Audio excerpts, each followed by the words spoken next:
ஏற்றாப்புல அந்த வண்டி பார்த்தீங்கன்னா அது ஏறி நம்ம வண்டி கிட்ட நல்ல புள்ள இறங்கிதான் போயிடும் ரெண்டு ஃபுல்லாக வந்துட்டோம்னா அப்படி இருந்தே வந்து நேரம் அடிச்சிருக்கேன். டிரைவர் வந்து ஸ்டேரிங்ல மாட்டிட்டாரு. டிரைவர் மட்டும் ஏதாவது காப்பாற்றுறதுக்கு கையெல்லாம் போச்சு சார். ஏற்றாப்புல அந்த வண்டி பார்த்தீங்கன்னா அது ஏறி நம்ம வண்டி கிட்ட நல்ல புள்ள இறங்கிதான் போயிடும் ரெண்டு ஃபுல்லாக வந்துட்டோம்னா அப்படி இருந்தே வந்து நேரம் அடிச்சிருக்கேன். டிரைவர் வந்து ஸ்டேரிங்ல மாட்டிட்டாரு. டிரைவர் மட்டும் ஏதாவது காப்பாற்றுறதுக்கு கையெல்லாம் போச்சு சார்.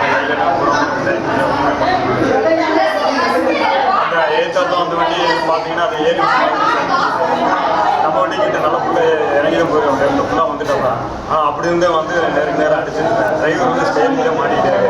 டிரைவர் மட்டும் ஏதாவது காப்பாற்றுறதுக்கு கையெல்லாம் போச்சு சார்.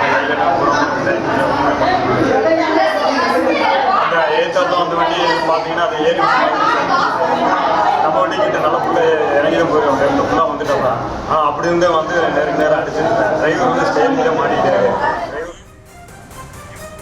சிவகங்கை மாவட்டம் திருப்பத்தூர் அருகே இரு அரசு பேருந்துகள் மோதிய விபத்தில் 11 பேர் பலியாகின நிலையில் தொடர்ந்து அந்த விபத்து எப்படி நிகழ்ந்தது என்பது குறித்து பேருந்து நடத்துனர் அளித்த அந்த காட்சிகளை பார்த்தோம். விவரங்களோடு இணைகிறார் எமது செய்தியாளர் ராஜேஷ்.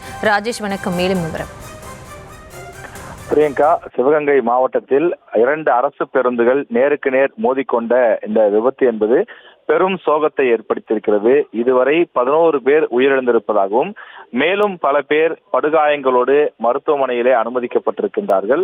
இந்த 11 பேரை பலிகொண்ட விபத்திலே அதில் அந்த ஒரு பேருந்தில் பயணித்த நடத்துனர் சொல்லக்கூடிய விஷயங்கள் என்னவென்று சொன்னால், அது ஒரு குறுகிய சாலை என்பதனாலே அவர்கள் கவனமாக சென்றதாகவும், எதிரில் வந்த பேருந்து வேகமாக வந்து தங்களுடைய பாதையில் வந்து மோதியதாகவும் அதனால் இந்த கோர விபத்து ஏற்பட்டதாகவும் சொல்கிறார்கள்.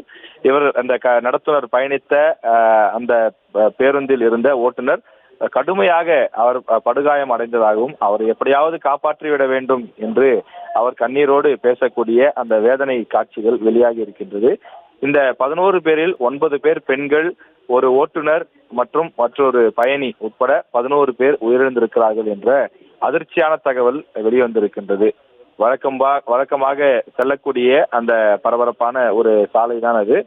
கிராமங்கள் ஒட்டிய பகுதி, பெரிதாக ஆள் நடமாட்டம் அதிகம் இல்லாத பகுதி, வளைவும் அதிகம் இல்லாமல் நேராக இருக்கக்கூடிய சாலையாகத்தான் அந்த விபத்து நடைபெற்ற இடம் இருக்கின்றது. அந்த இடத்தில் எப்படி விபத்து ஏற்பட்டது என்பது அங்க இருக்கக்கூடிய பொதுமக்களுக்கே ஆச்சரியமாக இருக்கிறது. ஏனென்றால் அருகே கடைகளோ அல்லது ஆக்கிரமிப்புகளோ எதுவும் கிடையாது. விசாலமான அந்த தோட்டங்கள் இருக்கின்றது, அதாவது விவசாயம் செய்யக்கூடிய நிலங்கள் இருக்கிறது. அதை ஒட்டிய ஒரு சாலை தான்.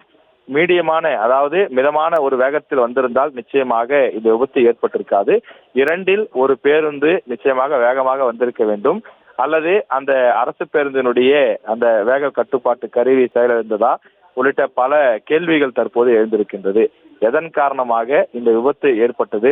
மிக மிக குறுகிய சாலை என்று சொன்னால் கூட பரவாயில்லை, அல்லது ஒரு பஜார் வீதி, கட்டுப்படுத்த முடியாத ஒரு இடம் என்று சொன்னாலும் பரவாயில்லை, சற்று அகலமாகத்தான் அந்த சாலை இருக்கின்றது. 2 பேருந்துகள் நிச்சயமாக ஒரு பேருந்து கடந்து செல்ல முடியும். அது போன்ற ஒரு சூழ்நிலை இருக்கின்றது.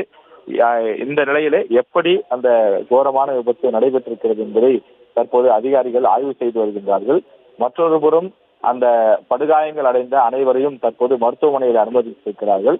உயிருக்கு போராடி வரக்கூடியவர்களை தீவிர சிகிச்சைகள் அளித்து மீட்டு கொண்டு வரக்கூடிய பணி நடைபெற்றுக் கொண்டிருக்கிறது.